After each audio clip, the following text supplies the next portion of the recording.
Assalamualaikum warahmatullahi wabarakatuh.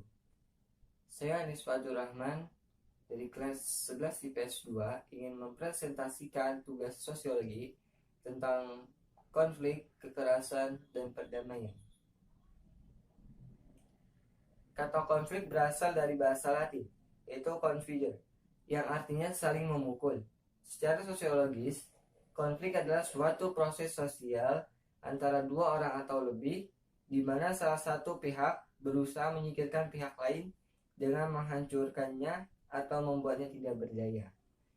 Menurut Sujarno Sukanto, konflik sebagai suatu proses sosial individu atau kelompok yang berusaha memenuhi tujuannya dengan jalan menentang pihak lawan yang disertai dengan ancaman dan kekerasan. Kekerasan menurut Kamus Besar Bahasa Indonesia. Kekerasan didefinisikan sebagai perbuatan seseorang atau kelompok yang menyebabkan cedera atau matinya orang lain atau menyebabkan kerusakan fisik atau barang orang lain. Menurut Sujarno Sukanto, kekerasan adalah penggunaan kekuatan fisik secara paksa terhadap orang atau benda. Menurut Thomas Hobbes, kekerasan merupakan sesuatu yang alamiah dalam manusia. Dan menurut J.J. Rousseau, kekerasan yang dilakukan bukan merupakan sifat manusia. Perbedaan konflik dengan kekerasan. Yang pertama, konflik sebagai fakta sosial yang tidak dapat dihindari, sedangkan kekerasan bukan pembawaan manusia dan memiliki tingkat kedestruktifan yang berbeda.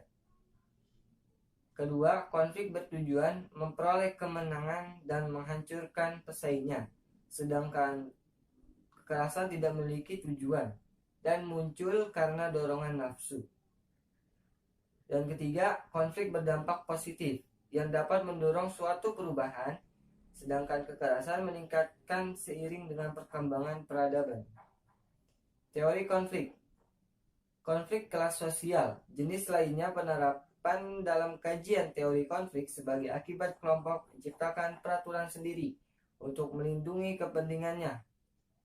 Dan konflik budaya adalah kajian dalam teori konflik yang terjadi apabila dalam suatu masyarakat terdapat jumlah kebudayaan khusus yang bersifat tertutup.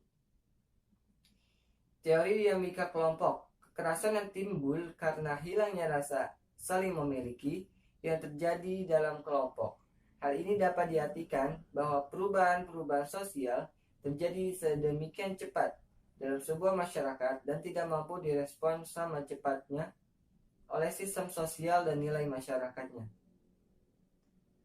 Penyebab terjadinya perdamaian. 1. Adanya kesadaran dari salah satu orang atau kelompok untuk berdamai. Kedua, ada yang menjadi orang ketiga di antara konflik. Ketiga, karena konflik itu memakan korban sehingga harus berdamai. Dan keempat, salah seorang berpikir apabila tidak berdamai maka akan memperburuk keadaan. Sekian dari saya, kurang dan lebihnya mohon maaf. Assalamualaikum warahmatullahi wabarakatuh.